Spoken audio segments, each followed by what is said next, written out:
présence. Donc aujourd'hui, c'est la séance que finalement nous avons fait le mardi gras, reportée aujourd'hui. Donc merci de notre présence malgré l'heure tardive. Donc le sujet d'aujourd'hui, c'est donc plutôt ça, c'est un petit sujet par rapport à d'habitude, plutôt un cas pratique sur comment réformer l'université en cas de restauration. Pourquoi ce sujet? Donc Michel qui est ici, c'est une réponse en partie à une demande qui a été faite dans le sens où souvent la question est posée de savoir, bon, légitimiste c'est bien beau, mais en pratique, comment faire, que faire? Est-ce que vous avez des plans, des programmes ou je ne sais quoi pour améliorer les choses en pratique si le jour où la restauration se fait? Donc aujourd'hui, c'est un exemple, disons que je vais prendre un cas d'école ou plutôt prendre un cas particulier pour essayer de montrer dans le cas de l'université qu'est-ce que pourrait donner l'application d'une doctrine légitimiste. Donc l'idée, c'est pas... il y a deux objectifs aujourd'hui. C'est premièrement de donner une méthode de réflexion, une méthode qui pourrait être développée, une méthode qui pourrait être appliquée à d'autres domaines et qui est appelée à être appliquée à d'autres domaines et qui pourrait être ainsi développée en fonction des besoins et par les gens qui connaissent leur domaine. Donc c'est une méthode et que je vais appliquer donc à la question de l'université et donc des recherches, de la recherche et puis des études supérieures, tout simplement parce que c'est un domaine que je fréquente puisque je suis moi-même doctorant et que j'ai, disons, pas mal vu le fonctionnement des études supérieures en France, que ce soit grande école ou université, et un peu au Japon. Donc j'utilise ça comme, disons, exemple, mais qui est appelé à être décliné dans tous les secteurs. Donc pour la méthode, d'abord, disons que c'est très classique et pas du tout original, puisque je m'inspire tout simplement de ce que faisaient les papes dans leurs encycliques au XIXe siècle. Donc c'est quand on a un problème à régler, d'abord on rappelle qu'est-ce que devrait être, quelles sont les vérités ou les principes. Donc ici, en l'occurrence, ça va être d'abord rappeler qu'est-ce que devrait être l'université, qu'est-ce que c'est que l'université, d'un point de vue en soi et puis de l'histoire. Ensuite, le deuxième point, c'est faire une constatation de la situation actuelle. Quelle est la situation réelle à laquelle on est confronté. Donc pour l'université, ça va être de constater quelle est la situation actuelle de l'université, et en particulier ces mots, évidemment, mais aussi ce qui fonctionne encore ou ce qui reste sain. Et la troisième étape de la démarche, c'est d'apporter des remèdes. Donc en fait, ce que je vais faire aujourd'hui, c'est pas développer un programme d'action, disons, concrète qu'un gouvernement pourrait appliquer, mais finalement les lignes et les directions, les directives, les principes sur lesquels pourrait se fonder un plan d'action concret développé par un ministère, par exemple, sous une restauration. Puisqu'ensuite, évidemment, les décisions concrètes, les actions, les plans d'action, disons, sont aussi définis par le contexte particulier qui peut changer ici ou là. Mais ce qui est important, c'est qu'ils soient dirigés par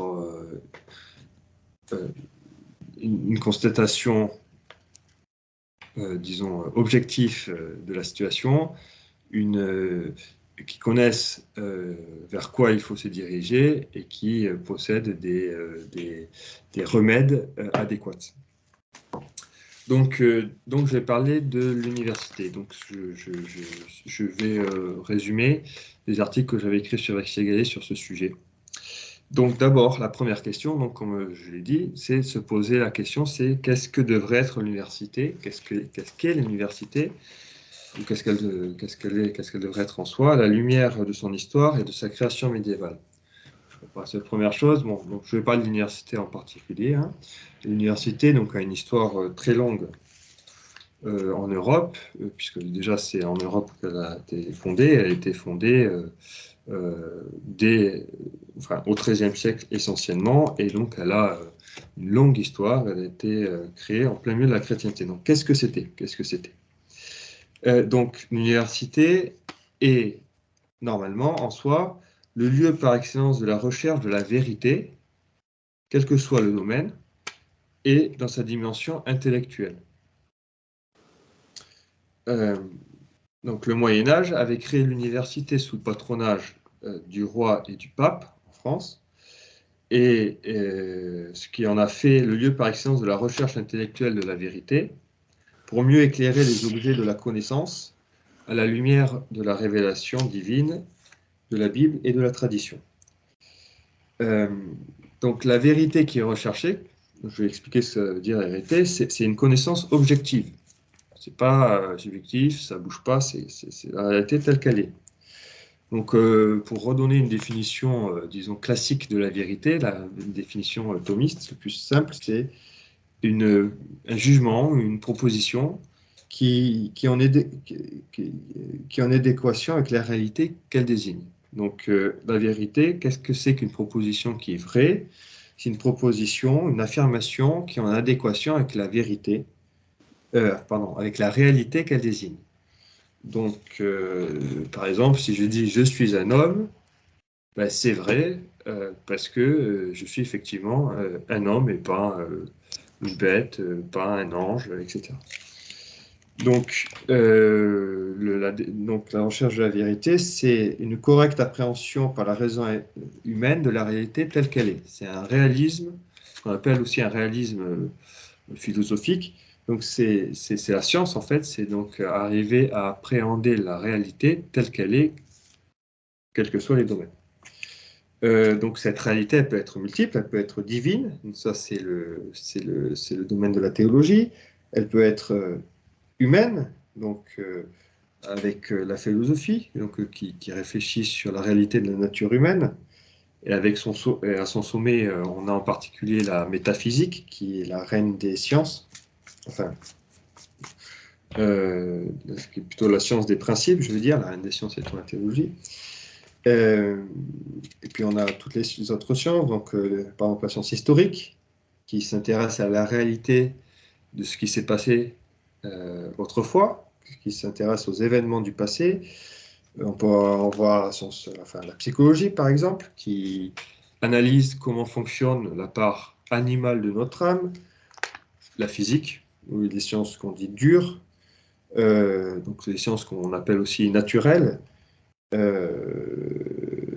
qui cherchent à savoir la réalité physique de ce qui nous entoure, etc. Donc, en fait, il existe de nombreux domaines donc de connaissances dont les vérités sont définies par leur objet, puisque la vérité, c'est l'adéquation de l'affirmation avec la réalité qui est donnée. Et donc, la connaissance, qui est objective, est aussi limitée. Elle est limitée par nos limites d'abord, puisque les moyens que nous avons d'atteindre la réalité sont limités. Par exemple, si je prends l'histoire, puisque c'est ce que je connais, on est limité dans la connaissance historique par les documents, par les archives. On ne peut pas se téléporter dans l'époque qu'on aimerait connaître, et on est obligé de passer par les documents, par les archives, par les témoignages ou les traditions, ce qui limite notre connaissance à ces médiums. Et il y a aussi la limite de notre raison, tout simplement, puisque nous avons une raison qui fonctionne dans certaines limites et qui n'est pas parfaite. Nous ne sommes ni des anges et encore moins Dieu. Mais dans ces limites-là, la connaissance que l'on peut acquérir avec une certitude est valable. Et donc c'est pour ça qu'on appelle ça une connaissance objective. Bon. Et donc en ce sens, et ça le Moyen-Âge le savait très bien, enfin c'est pas pour rien que c'est au Moyen-Âge que l'université a été créée, la théologie était la reine des sciences. Pourquoi? Tout simplement, elle était reine des sciences du fait de son objet, puisque Dieu est la vérité par excellence, l'objet le plus parfait à étudier. C'est la source de toute vérité. Et donc aussi l'être le plus aimable et donc le plus digne d'étude, puisqu'étudier, c'est connaître. Connaître, c'est s'approprier un objet, et c'est donc savoir pourquoi il est aimable, et donc c'est apprendre à l'aimer, puisque pour aimer, il faut connaître. Plus on connaît quelque chose qui est aimable, plus c'est facile de l'aimer. Donc dans ce sens-là, Dieu est l'objet le plus parfait, ce qui fait que la théologie est la science la plus parfaite. Et de plus, c'est pas simplement l'objet qui est parfait, mais c'est aussi la méthode qu'il nous a donnée pour l'atteindre. C'est-à-dire que pour atteindre Dieu, notre base de réflexion, c'est la révélation. Il nous a été donc révélé par Dieu lui-même, et qui est infaillible en soi, donc qui dépasse largement notre raison. Et qu'est-ce que c'est que la science théologique? C'est à partir de la donnée de la révélation, déduire avec notre raison limitée et humaine des conclusions qui ne sont pas forcément explicitement révélées dans la révélation elle-même, mais qui découlent. Voilà. Et tout simplement, c'est ça la théologie. Donc c'est la théologie en tant que science est une vraie pratique de la raison. Bon. Donc ça, j'ai pris cet exemple-là. Mais donc, comme vous l'avez vu, chaque science a son domaine avec son objet, et cet objet conditionne les limites de cette connaissance et les moyens de la connaissance. Bon. Donc, en résumé, l'université s'occupe des sciences, c'est-à-dire elle s'occupe de la recherche de la vérité, de la connaissance objective des objets qui sont dans notre réalité. Et donc, dans ce sens-là, l'université s'attache, ressort de la partie la plus élevée de notre âme, qui est l'intelligence, qui nous rapproche de Dieu. Puisque toute connaissance, même quand elle n'est pas théologique, toute connaissance nous permet de mieux appréhender la réalité telle qu'elle est, et toute réalité, donc tout être, parce que c'est ça au fond, hein, on cherche à savoir quels sont les êtres, quels sont les êtres des choses, qu'elles soient ici dans le monde physique, que ce soit ce qui était dans le passé, le fonctionnement de notre âme, etc. Donc on cherche la réalité de tous les êtres.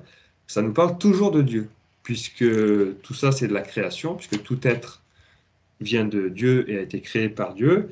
Donc plus on arrive à éclairer des vérités et à connaître la réalité telle qu'elle est, plus ça nous rend aimable le bon Dieu, et ça nous aide à le contempler et à l'aimer. C'est ça le motif premier de la création de l'université au Moyen-Âge. Et j'aimerais juste préciser au passage qu'il n'y a que dans l'Europe chrétienne où l'université est née, et où en fait la science telle qu'on l'entend dans le bon sens du terme a été fondée. Il n'y a aucune civilisation qui n'a eu de science telle qu'on l'entend aujourd'hui, dans le sens pure action de la raison pour atteindre une réalité telle qu'elle est. Et encore moins organisée dans une corporation qui s'appelait université. Donc voilà. Et voilà. Donc je continue. De la même, pourquoi cette connaissance universitaire, intellectuelle est importante? Parce que plus on connaît la création, mieux on peut s'en occuper. Plus on peut parfaire nous-mêmes, on peut pas faire nous-mêmes, mais parfaire aussi ce qui nous entoure. Et ça, aujourd'hui, dans les sciences dures ou matérielles, on le voit. On voit très bien que le progrès, disons, dans la connaissance objective de la réalité, par les sciences naturelles, etc., nous permet de parfaire beaucoup de choses, et donc de mieux s'occuper de la création, de mieux s'occuper des hommes et de les parfaire. Au départ, c'est normalement ça, c'est censé faire ça, la science. la vraie science. Par exemple, je prends juste l'exemple parce que c'est celui que je connais, l'histoire, donc c'est la connaissance des faits du passé, permet de mieux comprendre notre présent, donc de comprendre pourquoi on est dans cette situation actuelle, permet aussi d'honorer les ancêtres, donc d'accomplir notre devoir de piété filiale, puisque c'est quand même difficile de rendre, de vénérer ou de rendre honneur à nos ancêtres si on ne les connaît pas. Ça semble évident, mais en fait, si on oublie, ben on oublie. Hein. Et cette histoire, quand elle est poussée par la révélation en particulier, elle nous rattache à Adam, et donc à la création, et donc à Dieu. Et aussi, elle nous fait prendre conscience à quel point nous sommes un maillon, et elle nous fait prendre conscience de notre nature humaine qui est politique, et qui fait qu'on ne peut vivre que dans une société, etc. Et donc, si on faisait, disons, de l'histoire de façon... N'importe qui fait de l'histoire de façon nette, tout de suite, jetterait Rousseau à la poubelle sans même se poser une seule question, puisque la réalité de toute l'histoire parle contre. Donc, il n'y a même pas besoin de commencer à étudier ou à, je veux dire, à analyser Rousseau. Il est déjà disqualifié par les réalités qui nous entourent. Et contre la réalité, pas d'argument, comme disait saint Thomas d'Aquin. Enfin, on ne discute pas la réalité. Et ensuite, l'histoire a encore un troisième bénéfice, c'est que c'est un cours de politique. C'est-à-dire que c'est une mine d'or d'enseignement pour gouverner, pour nous diriger dans notre vie. Ça nous permet d'avoir une sorte de somme d'expérience sans l'avoir vécu nous-mêmes.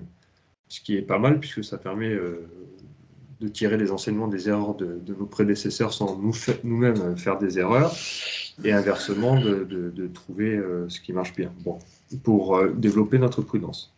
Donc je résume, le but, la fin de l'université, c'est la connaissance. Donc, c'est-à-dire s'approprier et éclairer des vérités. C'est-à-dire une connaissance objective, donc une appréhension de la réalité telle qu'elle est. Bon. Et donc, l'université a été créée dans ce but au Moyen-Âge, et elle forme des professeurs qui donc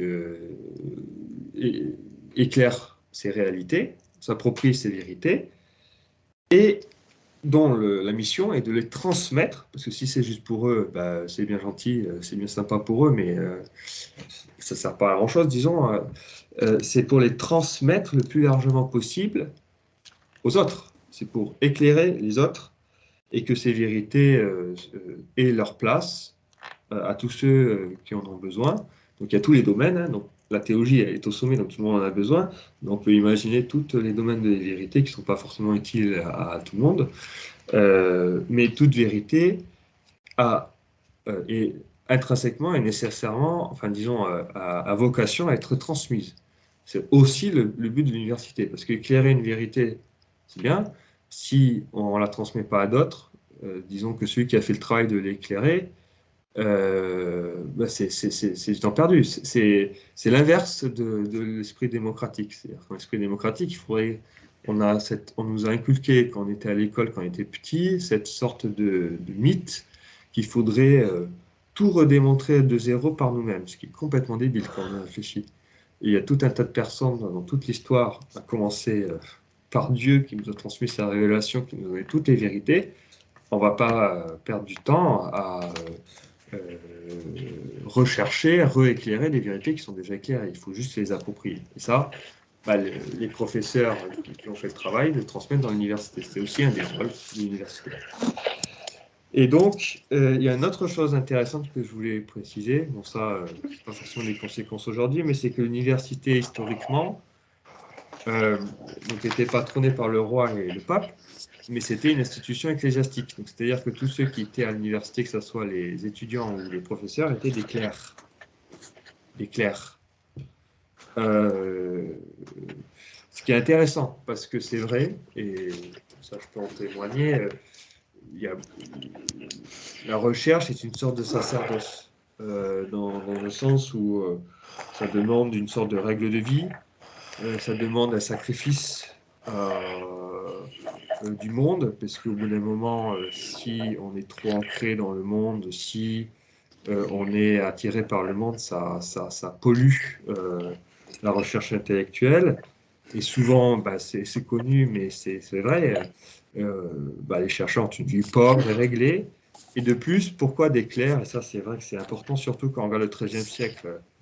Enfin, pas que, mais à partir du XIIIe siècle, c'était surtout les ordres mendiants qui étaient aussi les professeurs à l'université. C'est pas pour rien.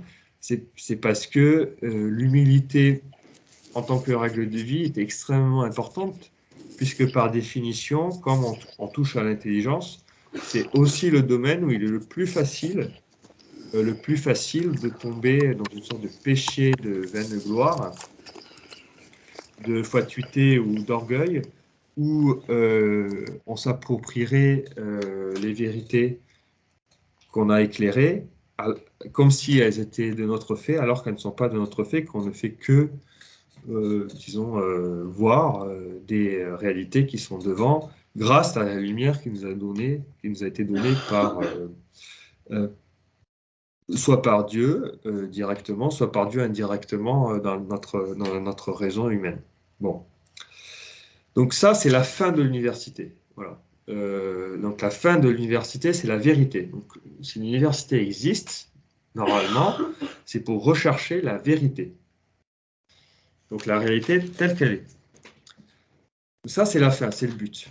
La question suivante, c'est quel est le moyen pour arriver à cette fin que se propose l'université? Le moyen, c'est la méthode. C'est-à-dire que chaque discipline, chaque domaine de connaissance a une méthode particulière qui est soumise à son objet. C'est un peu comme des juges qui ont la procédure. Le but du juge, c'est pas la procédure, on est d'accord. Le but du juge, c'est de juger justement les affaires qu'il a, donc de comprendre la réalité telle qu'elle est, et à partir de ces réalités qu'on parvient à connaître par une enquête, et par des témoignages, et par la procédure justement, mais à partir de cette réalité, donner un jugement juste. Là, finalement, le chercheur, c'est le même processus. Le but, c'est de trouver la vérité, et pour arriver à cette vérité, on utilise une méthode. La méthode est une procédure, c'est-à-dire qu'elle dépasse un peu le chercheur, comme la procédure dépasse un peu le juge. C'est-à-dire que grâce à la méthode, le chercheur peut se réfugier derrière elle euh, et réduire son amour-propre, se protéger contre ses faiblesses en s'en remettant à une méthode qui est plus sûre que ses propres envies, afin d'atteindre plus sûrement un but. C'est une sorte de liturgie, presque, on pourrait dire, de la recherche, la méthode. Et ce qui est important, c'est que la méthode donc, varie en fonction des objets de la science. Donc, c'est-à-dire que, par exemple, en théologie, la méthode, c'est la déduction. On parle du donné révélé, et à partir du donné révélé, on déduit des conclusions. En philosophie, c'est l'inverse, c'est par induction. On regarde la réalité telle qu'elle est, et à partir de la réalité humaine telle qu'elle est, on remonte à des principes qu'on arrive à déduire par notre raison. En histoire, ça sera la recherche archivistique. On passe par les archives, les documents. En physique, ça sera, et dans les sciences naturelles, ça sera l'expérience et le protocole de l'expérience qui permet de répéter certaines choses pour trouver des lois, etc. Donc, il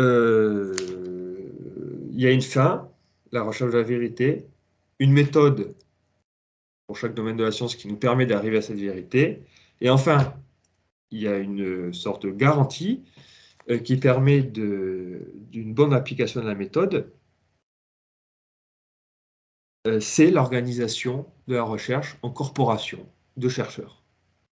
C'est-à-dire que, comme n'importe quelle guilde d'artisans ou de n'importe quel métier, l'université au Moyen-Âge était avant tout en fait une corporation de professeurs et d'étudiants qui donc avaient un but commun, c'est de chercher la vérité et qui utilisaient une méthode, enfin qui utilisaient la méthode qui était de leur science, mais le fait d'être en corporation, c'était la corporation qui assurait la bonne application de la méthode pour arriver à la fin et donc assurer que c'était la bonne recherche et que ça se faisait bien. Et en particulier, donc, cette corporation avait des privilèges pour pouvoir permettre l'exercice de la recherche, et c'est l'appréciation des pairs. C'est-à-dire que c'est les pairs qui se jugeaient les uns les autres du fait de l'expérience, parce que c'est une expérience aussi, comme n'importe quel métier, c'est d'expérience. Plus on fait, mieux on fait. Et c'est les pairs qui permettaient de juger les productions des autres pairs. Voilà. Donc il y avait des professeurs qui étaient un peu les maîtres, les étudiants ou les doctorants qui étaient comme des apprentis, et ça fonctionnait tout à fait comme une guilde, mais avec cette fin qui était extrêmement noble, puisqu'elle avait pour but la vérité intellectuelle. Et c'était ainsi que donc l'université, en tant que corporation organisée, constituée et protégée par le roi et le pape, permettait, enfin, pouvait prétendre de garantir la production d'un savoir sûr, donc qui permettait d'arriver à une certitude importante, avec les limites qu'on a dit dans toutes les connaissances, parce qu'on n'est pas Dieu, donc toute connaissance certaine est limitée par le domaine de son savoir, hein. Mais dans ce domaine qu'on sous-entend, on peut dire qu'une certaine connaissance est sûre, ou certaine ou objective. Par exemple, en sciences dures, on dit qu'un résultat d'une théorie est vrai tant que de nouvelles expériences ne la remettent pas en cause. Donc, elle est certaine, mais quand il y aura une expérience qui la remette en cause, ben, elle sera trouvée fausse, donc il faudra trouver une autre théorie, par exemple. Mais on ne va pas dire que ce qu'on a trouvé jusque-là est faux quand même. C'est pas parce qu'on ne peut pas la garantir. Il y a des limites, et dans les limites, elle est vraie. Donc dans les limites de sa validité, qui sont données par l'objet que l'on étudie et par les limites de notre raison humaine. Et donc cette université, organisée en corporation, pouvait prétendre à garantir la production d'une connaissance sûre et vivante, dans le sens où on la transmettait, enfin, c'est-à-dire qu'on n'avait jamais fini d'éclairer les vérités, donc on continuait à examiner, et puis il y avait cette véritable souci de transmettre ces vérités éclairées pour qu'elles servent à notre perfectionnement. Voilà. Donc ça, ce que je viens de présenter là, c'est ce que devrait être l'université, et ce qu'elle a été au départ, en tout cas dans notre histoire. Et c'est l'objet, c'est la fin de l'université. Donc rechercher la vérité, donc ça c'est la fin, avec la méthode qui est le moyen, et organisé en corporation, avec ses privilèges et patronné par le pape et le roi, donc qui les protègent dans leur indépendance, pour assurer l'accomplissement de cette fin. Voilà. Donc deuxième partie, après avoir présenté ce que devrait être l'université, c'est constater aujourd'hui où en est l'université. Bon. Donc je vais essayer de faire un constat général de la situation aujourd'hui donc de l'université dans le monde, voilà, dans ses grands traits, et voir ce qui ne fonctionne pas et ce qui fonctionne. Il y a plus de choses qui ne fonctionnent pas, malheureusement. Il y a quand même quelques petites choses qui fonctionnent encore. Comme on dit, le mal n'existe pas en soi, il faut qu'il parasite quelque chose qui fonctionne, ou un être, parce que sinon, il ne peut pas exister. Mais enfin, donc, je vais lister un certain nombre de problèmes, de maux, de maladies qu'aujourd'hui l'université possède. Premièrement, et ça c'est certainement le plus grave, enfin, la constatation la plus grave pour l'université, c'est que l'université aujourd'hui a perdu sa fin, elle a perdu son but. C'est-à-dire qu'elle ne cherche plus la vérité. Ça, c'est le problème majeur. Elle a perdu la vérité. L'université moderne, telle qu'on la connaît aujourd'hui, est fille de la modernité. Entre parenthèses, a été refondée au XIXe siècle. L'université telle qu'elle existe aujourd'hui, même s'il y a des choses qui proviennent d'avant le XIXe siècle par inertie, elle a été refondée au XIXe siècle contre la tradition universitaire classique en France et dans les pays, la plupart des pays européens. Et donc, elle ne cherche plus la vérité, qui est normalement sa fin première. Elle est devenue relativiste, puisque c'est ça une conséquence de la modernité. La modernité refuse la vérité. Elle refuse la vérité dogmatique. Donc elle dit que toutes les vérités se valent. Il y a un relativisme. Et bien ça se répand dans l'université. Il y a une sorte de relativisme extrême aujourd'hui dans l'université qui fait qu'on considère que chacun a sa vérité et que donc on peut dire on peut pas voilà, on n'a plus de vérité. Donc en fait ce qui est fou là-dedans c'est que l'université a perdu sa raison d'être, mais elle existe toujours, mais elle a perdu sa raison d'être qui est d'éclairer une vérité objective, qui est de comprendre la réalité telle qu'elle est, qui est de dire des jugements qui sont en adéquation avec le réel. Et donc, quand on a cette définition classique de la vérité, par définition, la vérité ne peut pas changer, puisque c'est la réalité telle qu'elle est. La réalité telle qu'elle est, elle ne change pas. Donc, aujourd'hui, le grand mot de l'université, c'est d'avoir perdu ce but de la vérité et d'éviter soigneusement d'en parler. En université, on oublie le but, on ne veut pas en parler. Et donc, quelque part, on pourrait dire des choses comme ça, c'est que l'université révolutionnaire, donc moderne, a oublié que le bon chercheur est celui qui fait de bonnes conclusions, que le bon chercheur est celui qui fait des conclusions justes. Aujourd'hui, c'est pas ça qu'on croit. Aujourd'hui, on croit que le bon chercheur, c'est celui qui est bon technicien, celui qui respecte bien la méthode, même s'il fait des conclusions fausses. Ce qui est retourner, voilà, mettre le moyen à la place de la fin. Et donc aujourd'hui, on a de très bons techniciens, mais pourquoi ils font de la technique? Plus beaucoup de chercheurs ne savent pourquoi ils cherchent, tout simplement.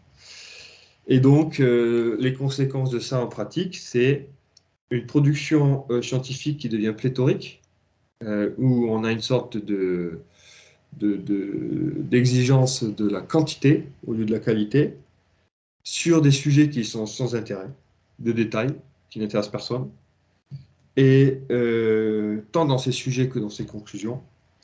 Il y a aussi cette tendance de fonctionnariser le chercheur, puisque ça devient technicien, donc il n'a plus besoin, c'est plus un art, c'est une technique. Et en plus, ce chercheur qui ne cherche plus la vérité s'ennuie, et donc se perd dans soit des détails qui ne servent à rien, soit dans des fantaisies qui lui plaisent et il part dans un délire, et qui deviennent parfois superstitieuses, soit, voire même, craint la vérité quand il l'entreaperçoit, donc s'aligne tout simplement sur les idéologies du moment pour pouvoir survivre et avoir des financements. Voilà, donc ça, le premier problème, c'est la perte de la vérité comme fin. Deuxième problème, que j'ai à peine évoqué, c'est que les chercheurs sont soumis au monde.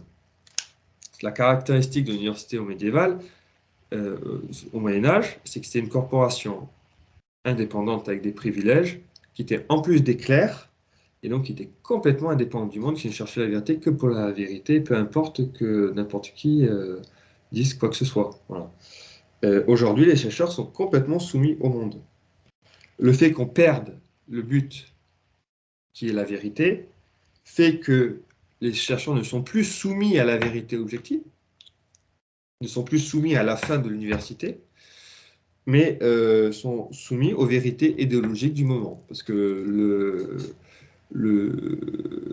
la nature a horreur du vide, donc si on évacue la vérité objective, on ne peut pas avoir pas de vérité, donc il faut bien qu'on ait des sortes de fausses vérités que même inconsciemment on considère comme des vérités. Donc à la place des vérités objectives, c'est les vérités idéologiques. Donc aujourd'hui, ça sera je sais pas comment ils appellent ça, les buts là, des SDGs ou je sais pas quoi, l'environnementalisme, le genre.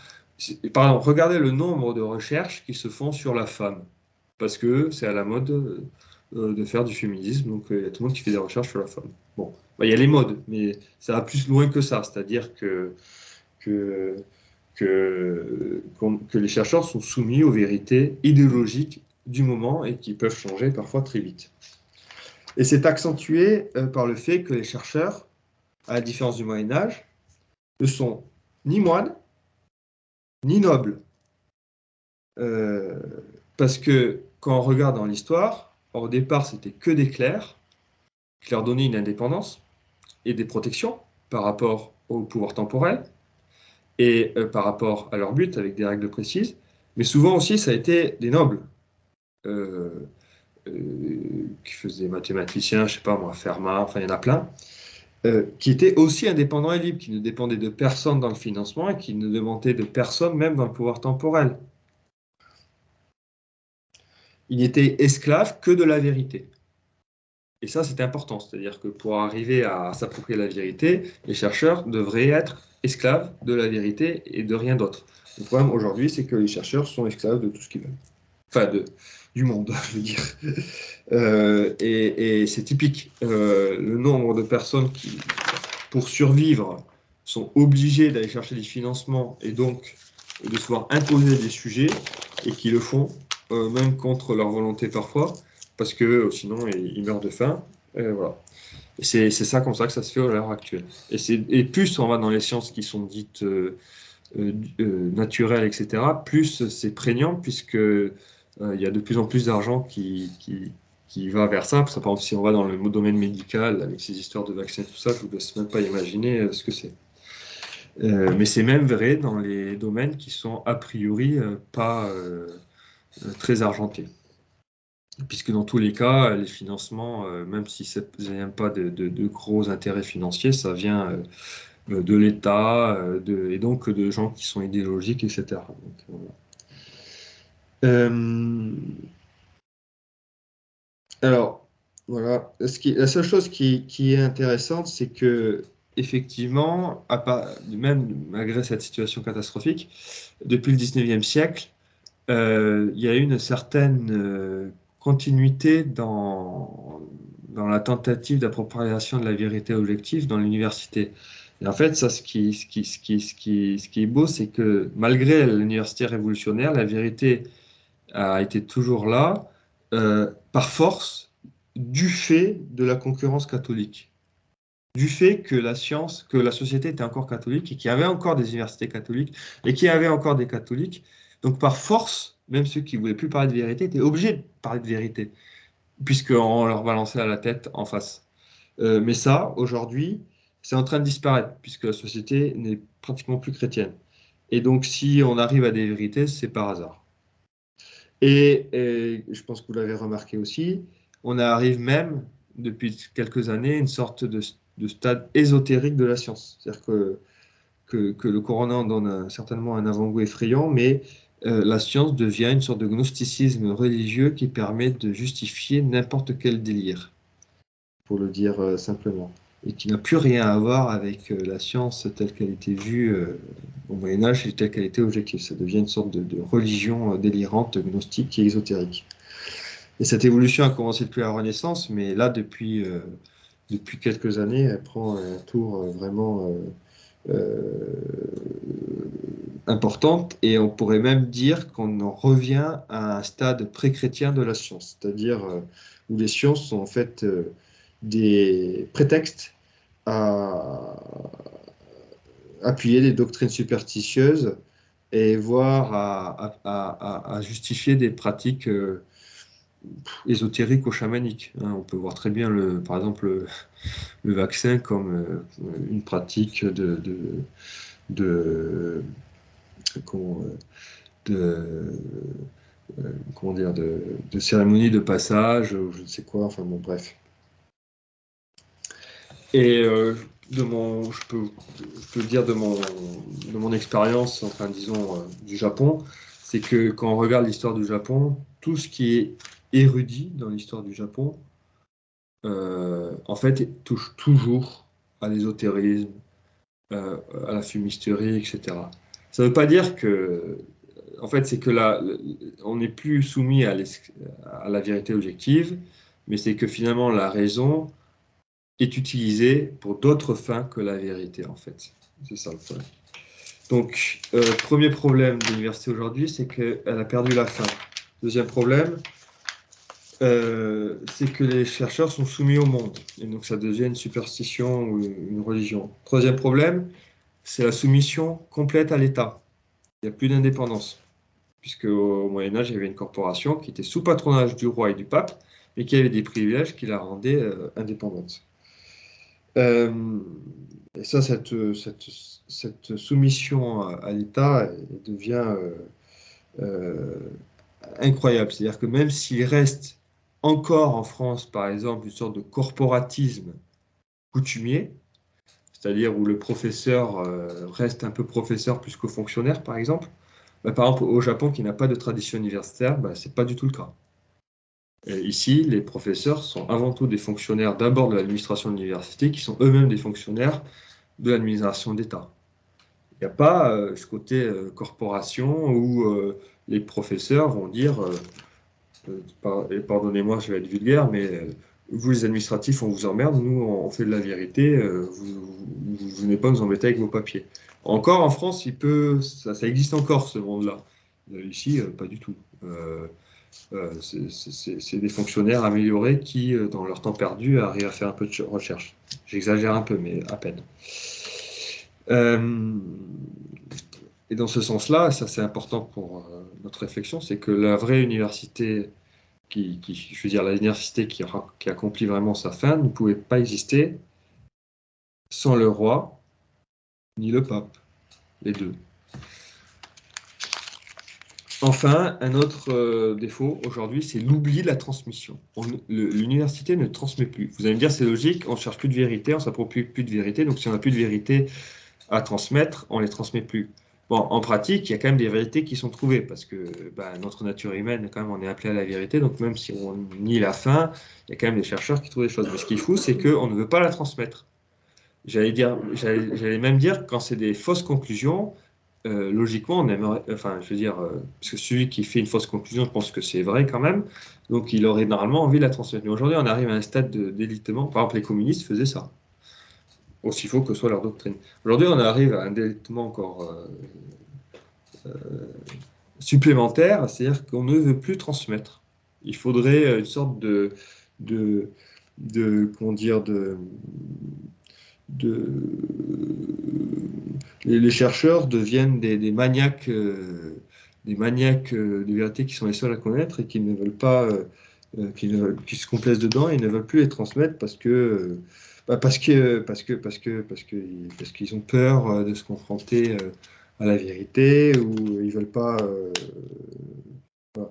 Et les seuls finalement qui sortent de l'université, ce sont ceux qui sont dans le monde, qui se sont mis au monde et qui se fourvoient dans une sorte de pipolisation en appuyant des idéologies et des choses comme ça qui n'ont rien à voir avec la science. Donc tout ça, c'est ce qui ne va pas, mais qu'est-ce qui reste, qui marche? Parce qu'il y a quand même quelque chose qui marche encore, c'est l'appréciation des pairs. C'est-à-dire que la seule chose qui est restée, c'est la pratique de la méthode. Et en fait, toute l'université à l'heure actuelle est quand même issue d'une longue histoire, donc avec des méthodes qui sont quand même bien rodées et qui ne se suppriment pas du jour au lendemain. Et donc, clairement, il y a des recettes, enfin des méthodes et l'appréciation des parts qui existent encore. Et par exemple, une revue universitaire fonctionne encore comme ça, avec la relecture des pairs, un conseil scientifique, et ça, c'est complètement indépendant, qui de l'État, qui de l'administration, etc. Mais le problème, c'est que si c'est plus nourri par la foi chrétienne, eh bien, voilà, ça ne va pas durer longtemps, quoi. Donc, avant de parler j'ai encore un tout petit peu de temps. Je vais vous donner un exemple un peu plus concret sur le domaine que j'étudie, donc sur l'histoire du droit. pour un peu exposer à tout ce que, enfin, en pratique, un peu dans ce domaine particulier, ce que je viens de dire. Normalement, oui. Oui, excusez-moi, je vais être obligé de vous quitter dans quelques minutes parce que j'ai un rendez-vous téléphonique familial avec ma D'accord. sœur qui est en EHPAD là. Et donc, je ne veux pas la faire attendre parce qu'elle ne sera pas Bien sûr, contente. oui, oui, Voilà. oui, je vous en prie, je Je vous en vous en prie. prie. Hein. Merci beaucoup, en tout cas, c'est très intéressant. Vous me Je vous direz, en prie. vous me direz après la conclusion. Les remèdes, voilà, oui. Voilà, c'est ce qui m'intéresse le plus. Voilà. Au revoir. Au revoir, bonne soirée Michel. Merci à vous. Je continue, c'était un bon moment. Donc, pour prendre l'histoire comme exemple, juste pour illustrer un peu en pratique, donc normalement l'histoire, c'est quoi le but de l'histoire? C'est d'éclairer les faits du passé, donc c'est de s'approprier les faits du passé tels qu'ils existent. Donc en les établissant, en faisant une enquête, etc. Et ensuite, à partir de l'établissement de ces faits, d'en tirer des enseignements pour nous, pour notre temps, ou pour notre avenir, ou pour ceux qui prennent des décisions, voilà, ou pour honorer nos ancêtres.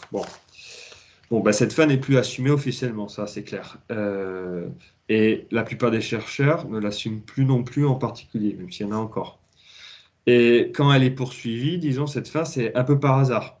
Parce qu'en fait, c'est intéressant. Parce que quand même, ce qui est intéressant, c'est la vérité. Donc, même quand on la nie frontalement, bah, au bout d'un moment, on est quand même intéressé par elle. Mais aujourd'hui, officiellement, en tout cas, l'histoire ne se résume qu'à une méthode. Donc, c'est l'exploration des sources. Et c'est les sources qui deviennent la fin. On oublie qu'il faut chercher le fait historique pour dire que la source, c'est la source. Donc, vous pouvez, j'exagère, mais en gros, vous pouvez avoir une source originale qui raconte des trucs complètement inintéressants, mais puisque c'est une source originale, c'est bon, vous serez un chercheur de premier plan, même si ça sert à rien. Voilà. Donc, et même aussi, il y a cette tendance qui existe, à la limite, on pourrait faire une sorte d'œuvre d'érudition sur un manuscrit, qui pourrait être par ailleurs très intéressant d'ailleurs, mais sans jamais avoir parlé de son contenu. Et ça suffirait pour pouvoir être considéré comme un excellent chercheur. Et donc ça découle, mais donc la conséquence d'avoir oublié cette fin et de ne voir le moyen qui sont les sources comme une fin, c'est d'éviter de parler de la réalité qui se cache derrière les sources. Et quand on les voit, donc c'est que par indirectement, c'est sans faire exprès. Parce que bon, quand on parle des sources, au bout d'un moment, quand même, on est obligé de parler de ce qu'elles disent. Mais aujourd'hui, on évite soigneusement de parler de cette réalité, alors que c'est ça qu'on devrait chercher au départ.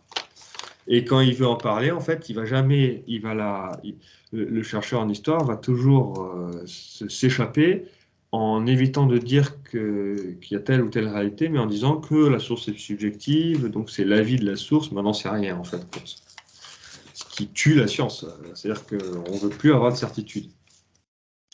Il y a aussi l'autre tendance de se plonger juste dans l'historiographie. C'est-à-dire qu'à la limite, on oublie même les sources et on ne fait que parler de ce que les autres chercheurs ont dit. Parce que maintenant, il y a plus de 150 ans quasiment d'histoire de la recherche. Donc, finalement, il y en a certains qui passent toute leur vie à faire ça et ça sert juste à rien. Et l'autre conséquence qui se voit aussi, c'est qu'il y a un certain nombre d'historiens qui ne veulent plus transmettre ce qu'ils ont trouvé dans l'histoire. Ce qui est fou quand on est historien, puisque enfin, je pense que tous ceux qui sont devenus historiens d'abord ont aimé les histoires et aimé qu'on leur raconte l'histoire. Et donc techniquement, on aime raconter l'histoire. Mais il y a un certain nombre de personnes qui ne veulent plus. Et parce que perfectionnistes, ils savent qu'ils vont devoir simplifier ou ils ont peur, voilà, ils veulent pas faire la synthèse ou ils sont juste contents de eux trouver des vérités et tant qu'eux ils les voient et ça va. Et donc ce qui fait que derrière, à cause de cette démission des historiens professionnels qui ont une vraie méthode et donc peuvent pas complètement dire n'importe quoi, on a laissé finalement le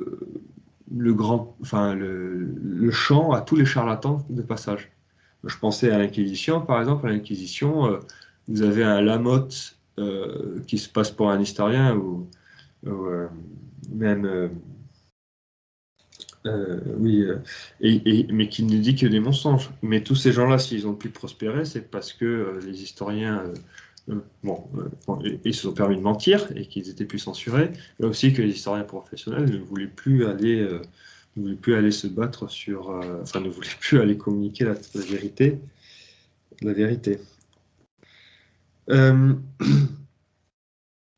Et l'autre tendance, donc on en revient aussi toujours au même, c'est cette sacralisation de la méthode qui fait croire que, dans l'oubli de Dieu aussi, qui va avec finalement, puisqu'on ne veut plus la vérité, donc la vérité qui, quand même, la vérité par excellence, c'est Dieu, donc si on vire Dieu, et donc on a cette tendance, donc ça devient humano-humain, on veut croire qu'on peut faire un travail parfait. Et donc, c'est pas possible. Donc, qu'est-ce qui se passe en pratique? C'est que pour faire un travail parfait, on réduit le travail, en fait. C'est-à-dire qu'on le limite, on le limite, on le limite à quelque chose de tellement petit que, effectivement, dans cette super limitation et réduction, on peut faire quelque chose qui est parfait. Si je fais 1 plus 1 égale 2, quoi. Quelque chose qui sera sur un sujet de pur détail, juste un fait de pur détail, mais qui ne sert absolument à rien. Mais dans ce sujet complètement réduit, ça sera à 100% vrai. On veut plus se risquer sur quelque chose qui demanderait en fait de faire référence à des vérités philosophiques, donc à des conclusions de d'autres sciences ou aux vérités théologiques, ou même simplement, je sais pas, à une enquête de juge, quoi, etc. Bon. Et dans le même sens, donc cette obsession de la perfection, il y a aussi cette croyance qu'il y a un progrès continu et infini dans la recherche. Que normalement, effectivement, c'est ce que ça devrait être, c'est que les vérités qu'on éclaire viennent éclairer un peu plus des choses qui ont déjà été éclairées dans le passé. Mais en fait, c'est faux en pratique à l'heure actuelle, puisque ça part du principe que chaque recherche aurait connaissance de toute la recherche qui a été faite précédemment et viendrait apporter une petite pierre au-dessus, voilà, et que ça s'adresserait qu'à des gens qui ont lu toute la littérature avant. Mais en fait, cette chose est complètement absurde, puisque l'université à l'heure actuelle a été fondée au XIXe siècle. Autant les premières générations, ils n'avaient pas de recherche avant eux, donc ils pouvaient faire ce qu'ils voulaient. Disons que dans les années 50, ils avaient 1 ou 2 générations avant eux, donc c'était pas forcément si compliqué de lire toute la recherche. Mais plus le temps passe, plus la recherche s'accumule. Et puis surtout, c'est pas parce que la recherche s'accumule qu'elle est de qualité. Donc en fonction des domaines ou des prédécesseurs qu'on a eus, si on a une infinité de recherches qui sont de piètre qualité, on passerait quasiment une vie à lire toute une littérature pour rien. Et il y a cette croyance qu'il faut tout faire, mais sauf que c'est pas possible. Donc aujourd'hui, on arrive à la limite de cette logique, puisque jusqu'à un certain temps, le temps était suffisamment court pour même quand c'est, enfin pour que c'était possible. Mais là, on arrive quasiment à plus de 150 ans d'histoire de la recherche. Donc en fait, ça devient impossible. Ou alors, la seule possibilité, c'est encore pareil, de réduire le sujet à quelque chose de si limité qu'il n'y a pas tant de recherche dans ce domaine-là si limité. Donc sur, je sais pas moi, les menus du roi au 7e siècle. Mais qu'est-ce que ça fait enfin, ça intéresse personne. Enfin, bref. Ça, c'est un autre problème. Et le problème de ça, enfin une conséquence aussi intéressante, c'est que comme le critère n'est plus la vérité, et que c'est cette méthode de source et d'avoir tout lu, c'est qu'une fois qu'on a les sources et qu'on a tout lu, après on peut dire n'importe quoi au niveau de la conclusion. On n'a pas le droit de dire n'importe quoi au niveau disons, des faits de la recherche précédente ou des faits qu'il y a dans les sources, mais une fois qu'on a passé ces balises, après on peut conclure n'importe quoi. Ce qui fait qu'il y a une vraie méfiance par rapport à la recherche à l'heure actuelle, parce qu'il y a des conclusions qui sont parfois délirantes. Mais ce qui est intéressant, c'est que ces conclusions délirantes, souvent, ne correspondent pas du tout à l'analyse du corps d'un article, par exemple. Et parfois, on se demande, mais vraiment, il y a des cas comme ça, on se demande, mais comment le chercheur arrive à la conclusion à la fin de son article, quoi, qui est quasiment en contradiction, enfin, qui est en contradiction, soit parfois directe, avec pourtant ce qui est établi dans les sources, alors même qu'il ne veut pas le voir. Donc, c'est-à-dire que c'est même quelqu'un qui n'a pas forcément envie de le voir, mais qui le dit quand même, et puis qui arrive à une conclusion complètement délirante. Voilà. Et pour vous exposer la chose, ce qui est drôle, c'est qu'aujourd'hui, ça j'en profite un peu au Japon, mais quand je propose des analyses, disons, traditionnelles, c'est tellement pas commun que ça semble original, alors que c'est rien de nouveau. Voilà. Bref. Voilà, donc ça c'était pour illustrer. Et je vais finir, donc, troisième point. Donc on a vu qu'est-ce que devrait être l'université. On a vu quelle est la situation actuelle de la recherche et quels seraient donc les remèdes à la lumière de cette analyse qu'on pourrait apporter en cas de restauration. Donc en fait, c'est assez simple. Je pense que la plupart d'entre vous, en écoutant l'analyse, ont les idées de ce qu'il faudrait faire en priorité et des principes de base. Donc ça ira vite. Donc la première chose, c'est conserver ce qui marche. Hein, déjà, hein, pas de table rase.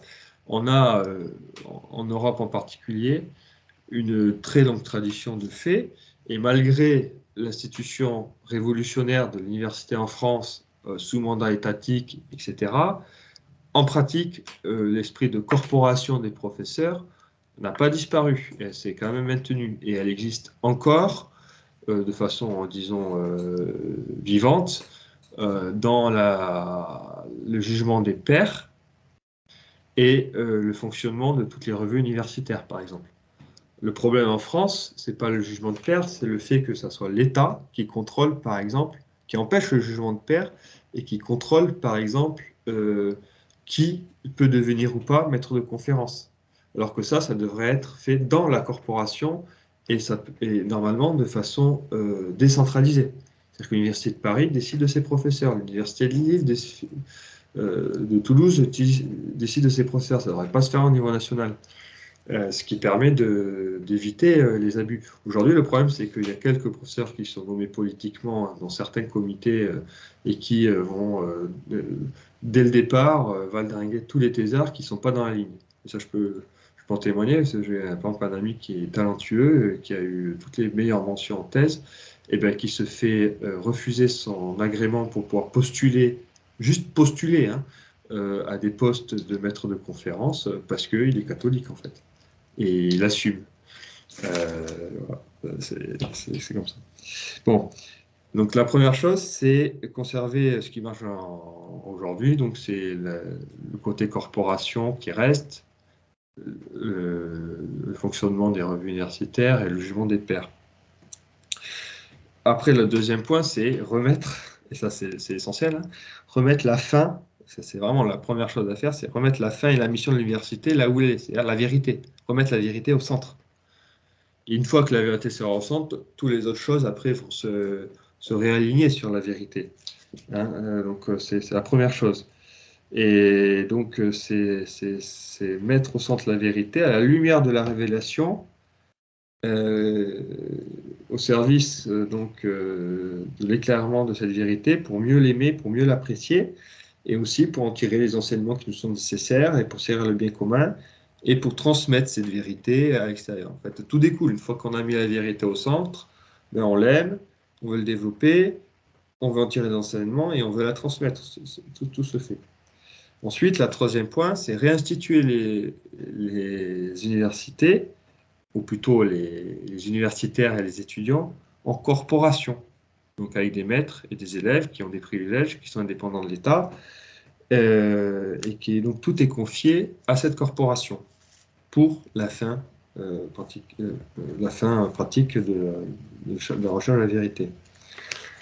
Et avec les privilèges qui sont aux professeurs, et certainement leur pauvreté aussi, parce que c'est une sorte de sacerdoce. Voilà. Réinstituer l'autre chose, et ça c'est clair, ça serait réinstituer un patronage royal et pas étatique. Et ça c'est très important parce qu'aujourd'hui on a une vision de l'État qui est très, qui est par définition moderne. C'était pas comme ça au Moyen-Âge, c'est-à-dire que l'État n'existait pas, c'était avant tout une incarnation, c'est dans le roi. Et tout ce qu'on appelle aujourd'hui État, en fait, à l'époque, était simplement une émanation du roi. C'est le roi qui donnait des missions aux gens, mais il y avait la personne du roi, et c'était le roi lui-même, le roi en tant que personne, en tant que dépositaire de l'autorité divine, dans le domaine temporel, qui patronnait l'université, qui pouvait être mécène, par ailleurs, donc qui pouvait donner des bourses à des gens, etc., etc. Il y avait le pape aussi. Il y avait aussi d'autres mécènes qui pouvaient apparaître, d'autres personnes, sous le contrôle du roi.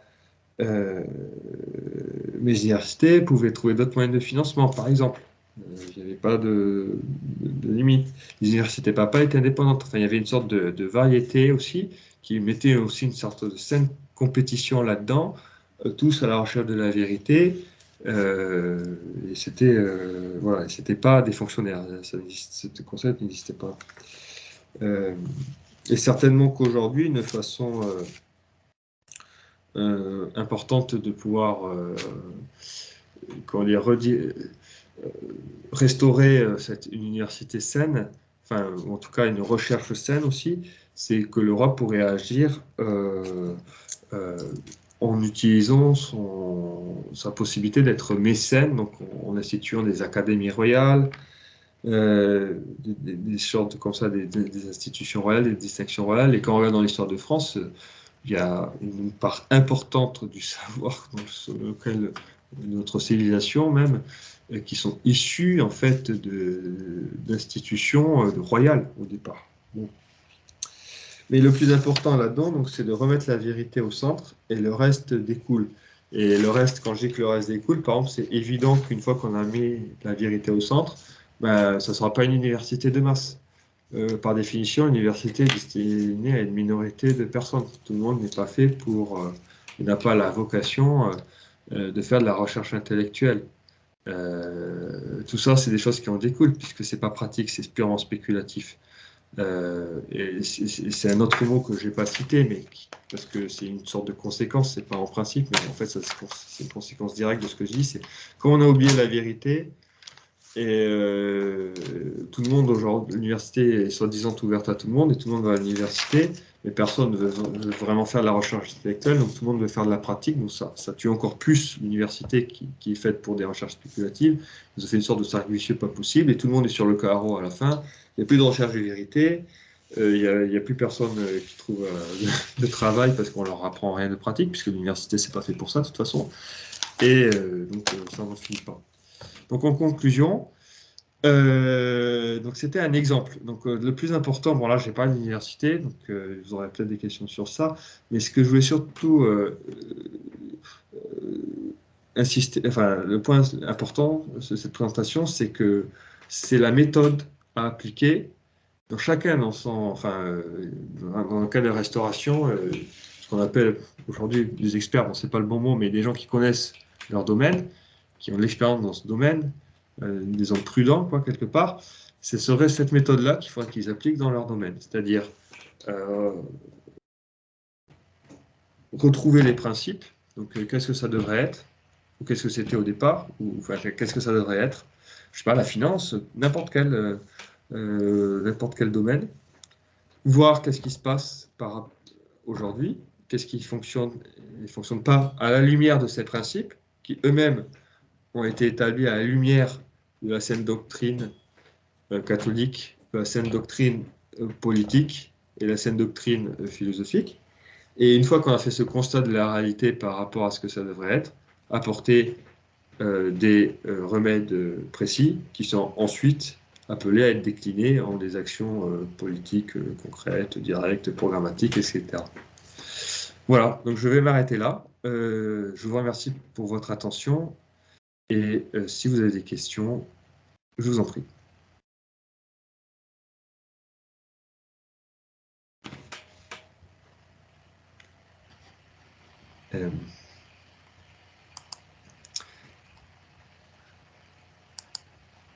Bon, ben merci Paul, c'était excellent déjà. Merci Emmanuel. Oui. Je dirais que la réponse était dans la question que tu as posée dès le départ. Hein. On est tous très conscients que l'université aujourd'hui ne remplit pas du tout son rôle, de très très loin. On en est plus que conscient, on le voit bien. Le point le plus flagrant, c'est toutes ces études de genre qui en fait ne servent strictement à rien. Et on voit se multiplier les diplômes, les formations, les qualifications, tout ce que tu veux sur ce thème-là. C'est incroyable. Alors que là, on a de manière flagrante affaire à quelque chose qui est totalement fantasmatique. Il y a une chose que je voulais témoigner, j'ai un bel exemple à te donner. C'est un ami allemand qui aujourd'hui qui a été le bras droit d'un prix Nobel, ce qui est quand même pas mal hein, en médecine. Il m'avait expliqué que quand il a terminé ses études, il avait donc sa thèse à faire en Allemagne. Et à l'époque, lui travaillait sur le renard. Parce que c'est un biologiste à la place. Et il a donc demandé pour réaliser sa thèse, il a demandé un financement parce qu'il ne pouvait pas le faire sans financement. Et bon, je ne sais pas quel est le mécanisme exactement en Allemagne, mais ça s'est passé de cette manière-là. Pendant 3 ans, il a fait une demande tous les ans qui lui a été refusée. C'était la fin des années 90. Étude sur la reproduction du renard en forêt noire. Je crois que c'était en forêt noire. En tout cas, en sud de l'Allemagne. 3 années de suite, ça lui a été refusé. Et puis, il a eu une petite étincelle d'intelligence. La 4e année, il s'est dit, mais c'est quand même fou que ça me soit sans arrêt refusé comme financement. Il a juste changé le titre de sa demande. Le reste, le contenu, le détail, la méthode et le but pour lui de sa recherche, strictement rien n'a changé. Et je te le donne en 1000, le titre, il l'a simplement changé comme suit: étude de l'impact du réchauffement climatique sur la reproduction du renard en forêt noire. C'est tout.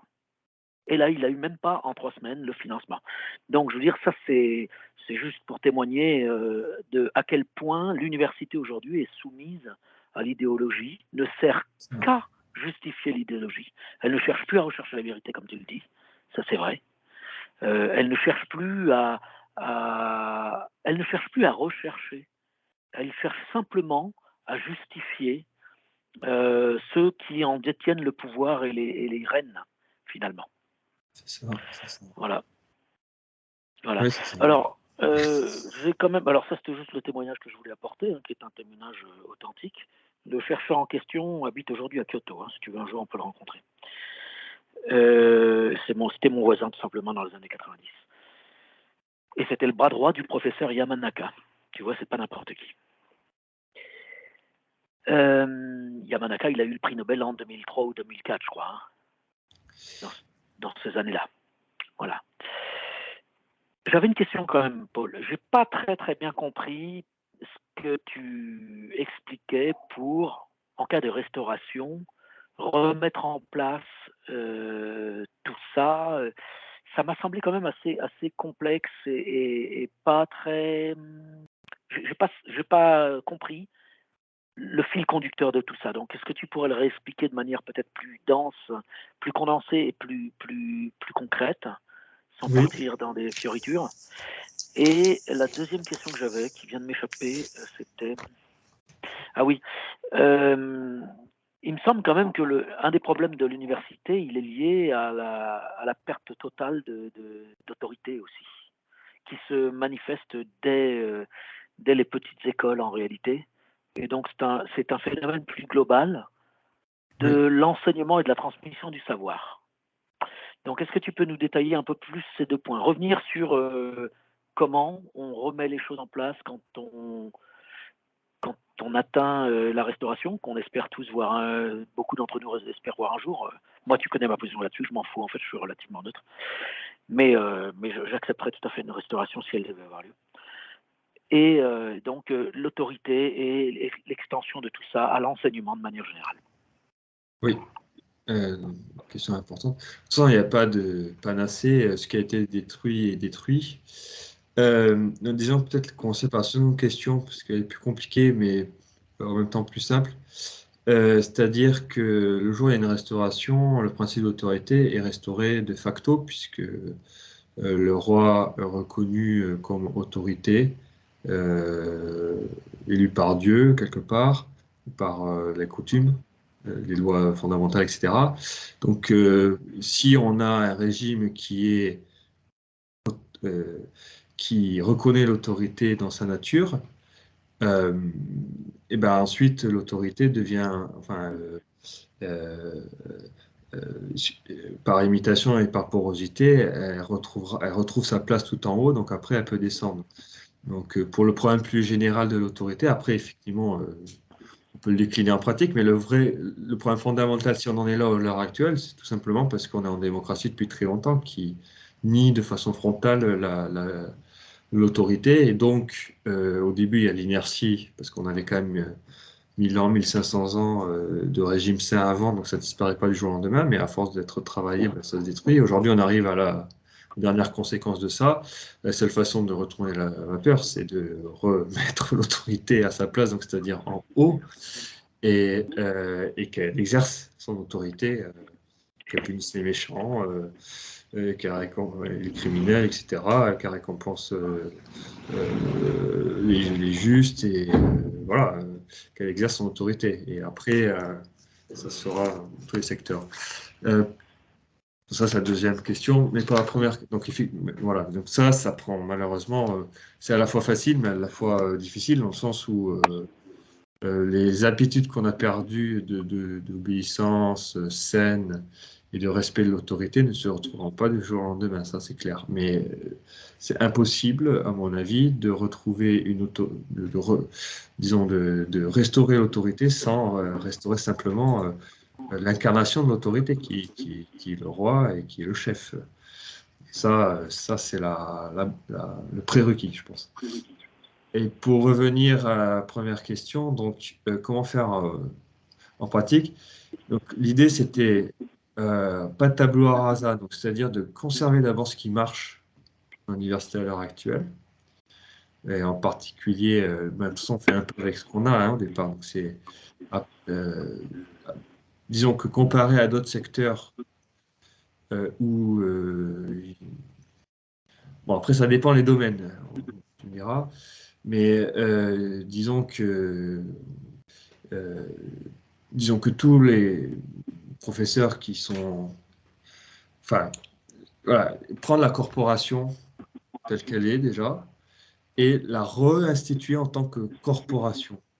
Et ça ne devrait pas être si compliqué que ça à faire en pratique, puisque, en tout cas en France, ou dans les autres pays européens, puisqu'il y a une tradition universitaire qui est ancienne, donc il y a un aspect corporatif des professeurs, en tout cas déjà des professeurs entre eux, mais qui existent. Et donc, le réinstituer en corporation, c'est-à-dire le rendre indépendant de l'État, leur donner des privilèges pour qu'ils puissent décider entre eux des tenants et des aboutissants, avec un roi qui garantit, disons, que la fin soit, qui garantit que la corporation enfin, qui est là un peu comme référent, comme arbitre quand il y a un problème, et qui puisse garantir la bonne marche de l'université en général, mais qui ne vient pas se mêler par exemple, de la nomination des professeurs, de comment on recrute, de comment on fait passer les examens, des programmes, tout ça. Alors qu'aujourd'hui, tout ça, c'est l'État qui le fait. Donc déjà, tout ça, virer tout ça, et ça, c'est pas compliqué. En revanche, ce qui est compliqué en pratique, c'est le choc du fait qu'aujourd'hui, l'université est massive et que on a cette obsession, il faut que tout le monde aille à l'université, quoi. Mais bon, ça peut changer vite aussi parce que vu ce qui se passe à l'heure actuelle et que tout le monde se retrouve sur le carreau, je pense que bon, c'est pas un problème en soi. Donc oui, réinstituer en tant que corporation. Il y avait une autre seconde question, je crois qu'il y avait une sous-question dans ta question. Bah, tu as répondu en fait à la deuxième question d'abord. Voilà, et puis là, pour la première question que tu avais, il y avait deux sous-questions, non? Qu'est-ce qu'on fait concrètement? Donc c'est réinstituer comme corporation, Ouais, non, mais c'est c'est bon, ouais, indépendant de non, tu l'État. as répondu en fait, c'est bon. Ouais. Euh, Il me semble oublier quelque chose. Bon, mais enfin, voilà, essentiellement, c'est ça. Non, C'est tu conserver ce m'entends qui pas là? marche. Conserver ce qui marche. Oui, je t'entends, je t'entends. Allô? Tu m'entends? Oui, oui, Ah, j'entends. ok. J'entends. Non, je te disais, c'est bon, tu as répondu à ma Voilà. question en fait. Donc, Tu as conserver ce qui réexprimé de marche manière plus. et réinstituer en tant que corporation. Voilà. Et le fait de mettre la vérité au centre, après, le reste, normalement, découle, hein, comme le fait de vouloir transmettre, le problème de l'idéologie, du monde, etc. Si l'université était vraiment indépendante, que les professeurs étaient déjà possédaient leur corporation, bah, ils seraient beaucoup moins soumis au monde. Aujourd'hui, ton exemple est parfait, parce que je pense qu'il y a quand même beaucoup de gens, beaucoup de chercheurs qui sont comme ça, c'est-à-dire qui sont de bonne volonté et qui font des choses intéressantes, mais qui sont obligés de mettre de l'eau dans le vin pour survivre.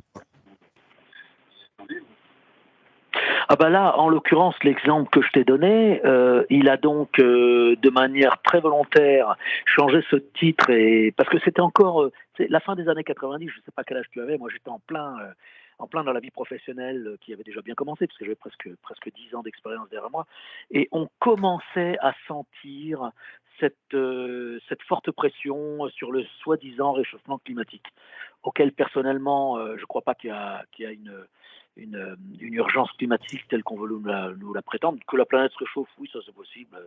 Il y a des signes, mais je pense que c'est un phénomène essentiellement naturel. Mais on commençait à sentir cette comment dire, cette dictature écolo, quoi, qui commençait vraiment à s'installer. Ouais, ouais. C'était pas encore évident avant. Donc, si tu veux, lui, ça a dû lui arriver en 96-97, cette histoire-là, parce que moi, je l'ai rencontré, lui, en 98 ou 99. Et donc, il a eu cet éclair de génie, mais il m'a toujours dit que, en fait, il n'a changé que le titre.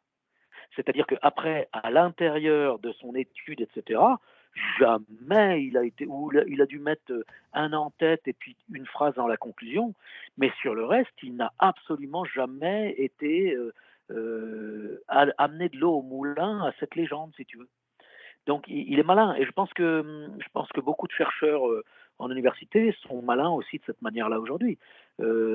Quelqu'un qui aujourd'hui veut travailler dans des domaines sociaux, s'il commence pas à dire gender, il n'aura jamais ses financements, quoi. Pas ça pour un financement, c'est Tu vois ce certain. que je veux dire? Et Voilà. Donc voilà. il met gender dans le titre, et puis après il n'en parle pas dans le corps du texte, et puis c'est tout. Voilà. Avec le bémol Et il y en a aujourd'hui, plein qui doivent le faire, à mon avis. c'est vrai, mais avec le bémol aujourd'hui, malheureusement, que il y a beaucoup moins de monde qui ont de colonne vertébrale. C'est-à-dire qu'on était à une époque où il y avait encore, disons, l'inertie de l'ordre, je sais pas, enfin, une sorte de colonne vertébrale, etc. Aujourd'hui, les gens sont quand même n'ont plus de colonne vertébrale. Enfin, ils sont vraiment relativistes sans s'en Je rendre vois ce que tu veux dire, ouais. Ouais. Donc, ça part vraiment Ouais. dans tous les sens, quoi. Enfin, il y a plus, il y en a encore, heureusement, mais il y a de moins en moins de gens qui sont suffisamment, c'est pas durs, mais solides pour pouvoir faire ça. Tout à fait. Ok. Il y a deux Merci, autres personnes. Il doit y avoir deux autres questions, non? Alors, oui, Arnaud, salut oui. Arnaud, je suis content de te voir là. Salut Emmanuel. Bonsoir Bonsoir. Paul. Alors c'était très intéressant, merci beaucoup. Alors deux points, enfin pas vraiment deux questions, mais deux points qui m'ont traversé l'esprit durant la conférence. Un point déjà sur, on va dire sur un chercheur au Japon, puisque Paul disait qu'ils étaient très attachés à l'État. Donc, c'est vrai qu'il y a beaucoup durant la période de Covid, il y a beaucoup de chercheurs qui ont été, qui n'ont pas parlé parce que justement, ils étaient tenus par les financements justement de l'État. Mais il y a un professeur, je ne sais pas si vous en avez entendu parler, professeur Fukushima, qui a eu beaucoup de courage, le professeur émérite de l'université de Kyoto, qui a fait une conférence de presse qui a beaucoup tourné sur Internet, où justement il a critiqué vertement le ministère de la Santé japonais, justement, en disant que ce n'était pas de la science, on niait la réalité, on niait les faits, et que justement, on ne faisait plus de la science, ce que le gouvernement japonais a promu, enfin, pendant ces dernières années, c'était tout sauf de la science, et qu'il demandait justement à ce que la science revienne, reprenne sa place. Et il est tellement en colère que justement, il y a pas longtemps, je crois que c'est il y a quelques semaines, il a même porté plainte contre l'État japonais pour ce qui s'est passé sur les mensonges de l'État japonais. Donc, je ne sais pas ce que ça va donner, parce que bon, je pense qu'il prend de très gros risques en même temps. Il a la retraite, mais je pense qu'il prend de très gros risques. Et bon, je ne sais pas comment ça va se finir et combien de temps cette affaire va prendre, mais bon, on n'en a pas vraiment entendu parler dans les médias japonais. Donc, on verra bien. Mais heureusement qu'il y a des professeurs qui sont courageux. Et ce qui est intéressant, c'est que c'est un peu pareil. Il y en a eu plus en France, mais ce qui est intéressant en France aussi, c'est que c'est souvent des professeurs qui sont justement en fin de carrière et qui, à part disons, le côté social, ont pas grand-chose à perdre parce qu'ils ont déjà tout fait derrière eux. Ouais. Mais heureusement qu'il y en a qui sont courageux. Heureusement, oui. Et le deuxième point qui m'a traversé, auquel j'ai pensé, qui résume en fait toute cette conférence, alors ça vient de Jean de Vigry, que j'ai lu que je viens de lire en fait. J'ai terminé il y a quelques jours. J'ai terminé les 2 patries de Jean de Vigry. Je suis resté assez stupéfait en fait. C'est vrai que de par mes lectures, je savais que les problèmes dataient déjà de la Révolution, tout ça, mais cette réflexion justement sur cette histoire des mentalités, justement, tout au long de l'histoire de France jusqu'à maintenant, en fait, on le retrouve donc dans les problèmes de l'université maintenant. C'est-à-dire que Jean de Vigry dit donc, la Révolution, en fait, c'est une utopie qui affirme ce qui n'est pas, qui nie ce qui est et qui affirme ce qui n'est pas. Ouais, tout à fait. Et donc, du coup, en fait, l'université, on le voit donc maintenant avec le wokisme, donc c'est exactement ça, c'est affirmer, c'est nier la réalité, nier les hommes, les femmes, pour affirmer ce qui n'est pas, donc c'est-à-dire que les hommes ont des règles, enfin, tout ça, quoi. Tout à fait. C'est soumis au monde, aux idéologies qui s'introduisent dans les universités avec des sortes de prostituées. Ce qui est intéressant, c'est que, comme dit aussi l'adage, la vérité ne fait pas de bruit. Et donc, ce qui est le plus bruyant, souvent, c'est pas ce qui est le meilleur.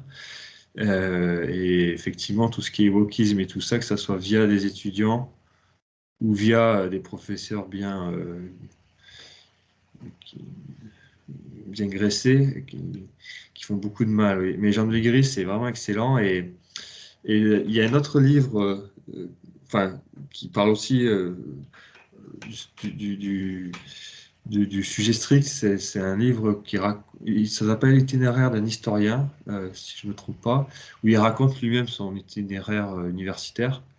Alors lui, c'était dans les années 70, donc c'était encore une époque différente. Et mais où ça commençait déjà, ce côté chapidéologique un peu, et où il raconte des choses qui sont... enfin, moi qui suis doctorant, oui, ça parle beaucoup. Et encore à son époque, on pouvait survivre. À son époque, disons qu'il fallait... On pouvait encore dire des vérités, mais il fallait plus les dire frontalement. Il fallait mettre des modalisateurs. C'est-à-dire, il est probable que, etc. Enfin, voilà. Alors que 15 ans, 20 ans après lui, il y avait certaines vérités ou certaines choses qu'on ne pouvait juste plus dire, sinon elles étaient expulsées. C'est Reinhold Secher sur la Vendée, par exemple. Et aujourd'hui, c'est même juste catholique, pratiquement. Mais voilà. C'est intéressant, c'est intéressant. Mais j'en ai vite. Merci beaucoup. Ouais, j'ai repensé à ce que j'avais lu il y a quelques jours dans les deux patries de Jean de Vigré. Ouais. C'est ça, on est à la continuité de la malédiction révolutionnaire. Ça, Oui, clair. c'est la poursuite. Hein, on arrive au fin ultime là. Voilà, j'ai du mal à voir comment on peut être révolutionnaire en disant qu'il y a des bonnes conséquences, parce que aujourd'hui les masques tombent. Hein. Et donc voilà, il suffit d'ouvrir les yeux pour voir les conséquences, ce qui n'était pas forcément le cas il y a 100 ans, par exemple. Mais aujourd'hui, c'est tellement massif que bon. Tout à fait, oui. Et vous êtes au Japon donc aussi, hein? Oui, je suis à Tokyo. D'accord. Exactement. Au plaisir de se rencontrer à l'occasion. Oui, au plaisir, oui. Très bien. Si vous avez d'autres questions, n'hésitez pas. Vraisemblablement le 15 avril. 15 avril, oui. La prochaine fois en physique, c'est le 15 avril chez Emmanuel. D'accord. Et dans 2 semaines, à 5 heures de l'après-midi, il y aura Louis de Lauban, donc de France, qui est un historien aussi, qui nous fera une présentation sur le drapeau blanc et Henri V. Donc la tentative de restauration avortée de 1875. Oui. Et la fois suivante, donc ça sera le 15 avril. D'accord, très bien. Chez Emmanuel. Très bien. Donc, s'il n'y a plus de questions, je propose de conclure et, comme d'habitude, conclure par une courte prière à Notre-Dame. Alors, au nom du Père, du Fils et du Saint-Esprit, ainsi soit-il. Sous votre miséricorde, nous nous réfugions, Mère de Dieu. Nos prières ne les méprisez pas dans la nécessité, mais du danger délivrez-nous, seul pur, seul béni, ainsi soit-il. Au nom du Père, du Fils et du Saint-Esprit, ainsi soit-il. Je vous remercie donc, et puis je vous souhaite une bonne soirée et un bon dimanche. Et au plaisir. Au plaisir. Bonne soirée. Bonne soirée. Merci, Paul. Bonne soirée. Bonne soirée, Paul. Salut. Bonsoir. Bonne soirée. À bientôt. Bonne soirée à tous.